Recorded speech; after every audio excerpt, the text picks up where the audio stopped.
ഈ അബ്ദുൽ മുത്തലിബിനെ സംബന്ധിച്ച് പറയുമ്പോൾ അബ്ദുൽ മുത്തലിബിന്റെ ജീവിതത്തിൽ ഉണ്ടായ രണ്ട് സംഭവം. അബ്ദുൽ മുത്തലിബ് മക്കയുടെ നേതൃത്വത്തിലേക്ക് ഉണ്ടായിരിക്കുമ്പോൾ അബ്ദുൽ മുത്തലിബിന് മഹത്വം ഏറ്റിക്കൊടുക്കുന്ന രണ്ട് സംഭവങ്ങൾ ഉണ്ടായിട്ടുണ്ട്. റസൂലുള്ളാഹി സ്വല്ലല്ലാഹു അലൈഹി വസല്ലമയുടെ പ്രവാചകത്വവുമായി ബന്ധമുള്ള അല്ലാഹു സുബ്ഹാനഹു വ തആല ഒരു പ്രവാചകനെ നിയോഗിക്കുന്നു എന്ന രൂപത്തിൽ നമ്മൾക്ക് ഒരു അറിയിക്കുന്ന, അതായത് ഒരു പ്രവാചകൻ നിയോഗിക്കപ്പെട്ടു കഴിഞ്ഞാൽ ആ പ്രവാചകന്റെ സത്യസന്ധതയ്ക്ക് തെളിവായി പ്രവാചകൻ കൊണ്ടുവന്നത് യഥാർത്ഥ ദീനാണെന്ന് തെളിവായി അള്ളാഹു മുഅ്ജിസത്തുകൾ ആ പ്രവാചകൻ നൽകാറുണ്ട്.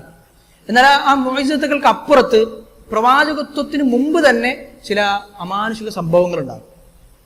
അതുപോലെ ഒരുപക്ഷെ ആ പ്രവാചകന്റെ ജനനത്തിന് മുമ്പാകാം, അല്ലെങ്കിൽ പ്രവാചകൻ ജനിച്ചതിന് ശേഷം പ്രവാചകത്വം കിട്ടുന്നതിന്, നുബുവത്തോ റിസാലത്തോ കിട്ടുന്നതിന് മുമ്പാകാം. അതിന് ഇർഹാസാത്ത് എന്നാണ് അറബിയിൽ പറയും. ഇർഹാസാത്ത് എന്ന് പറയും. അത്തരത്തിലുള്ള ചില സംഭവങ്ങൾ. അപ്പൊ അങ്ങനെ പറയാൻ പറ്റുന്ന രൂപത്തിലുള്ള രണ്ട് സംഭവങ്ങൾ അബ്ദുൽ മുത്തലിബിന്റെ ജീവിതകാലത്ത് ഉണ്ടായി. അത് ഒന്നാമത്തേത് സംസം കിണർ വീണ്ടും കുഴിച്ചു എന്നുള്ളതാണ്. സംസം കിണറിനെ കുറിച്ച് നമ്മൾ കഴിഞ്ഞ ക്ലാസ്സിൽ നമ്മൾ സൂചിപ്പിച്ചിട്ടുണ്ട്. സംസം കിണർ ഇസ്മായിൽ നബി അലൈഹി ഇസ്ലാമിന്റെ കാലത്തുണ്ടായി. പിന്നീട് അതിന് എന്ത് സംഭവിച്ചു?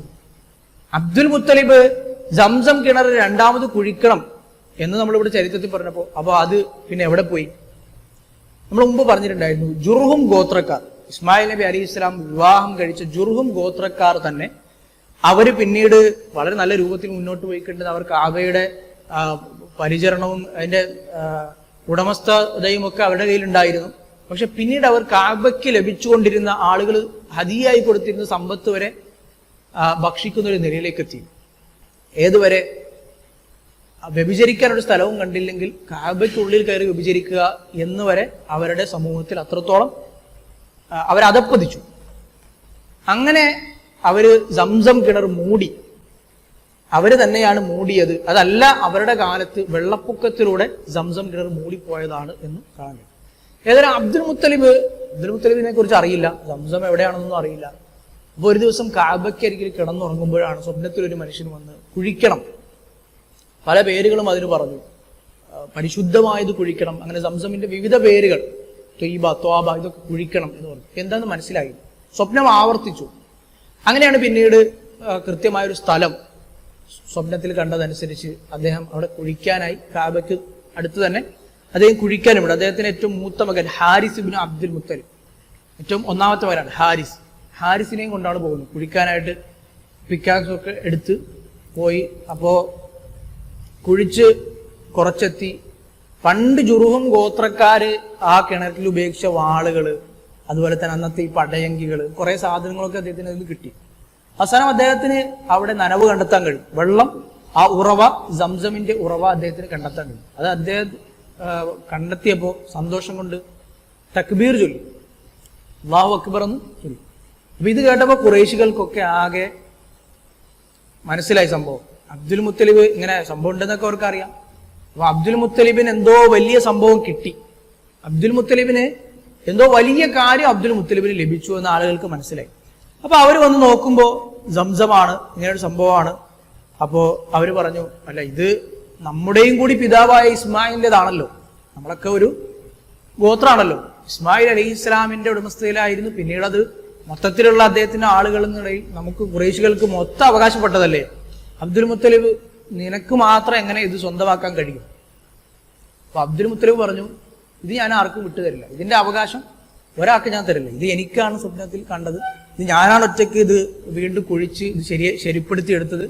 അപ്പൊ ഇതൊരിക്കലും തരില്ല. ഈ ഒരു സന്ദർഭത്തിലാണ് അബ്ദുൽ മുത്തലിബ്, ഖുറൈശികളൊക്കെ ഇങ്ങനെ തന്റെ എതിരായി നിൽക്കുന്നു.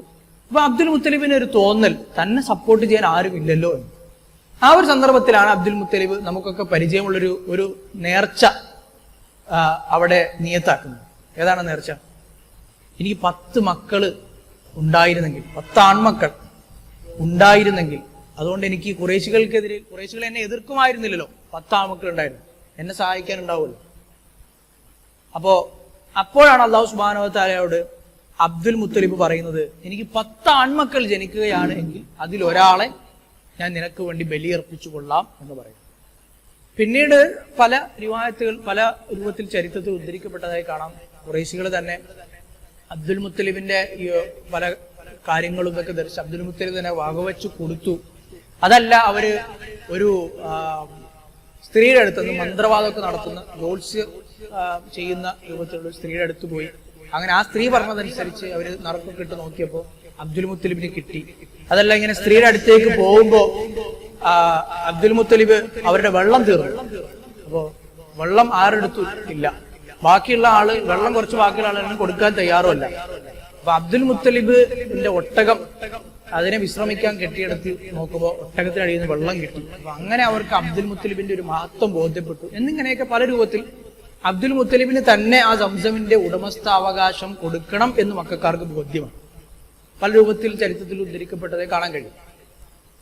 ഏതായാലും അവർ അബ്ദുൽ മുത്തലിബിന് തന്നെ അതിന്റെ അവകാശം വകവെച്ചു കൊടുത്തു എന്നാണ് ചരിത്രത്തിൽ നമുക്ക് കാണാൻ കഴിയുന്നത്.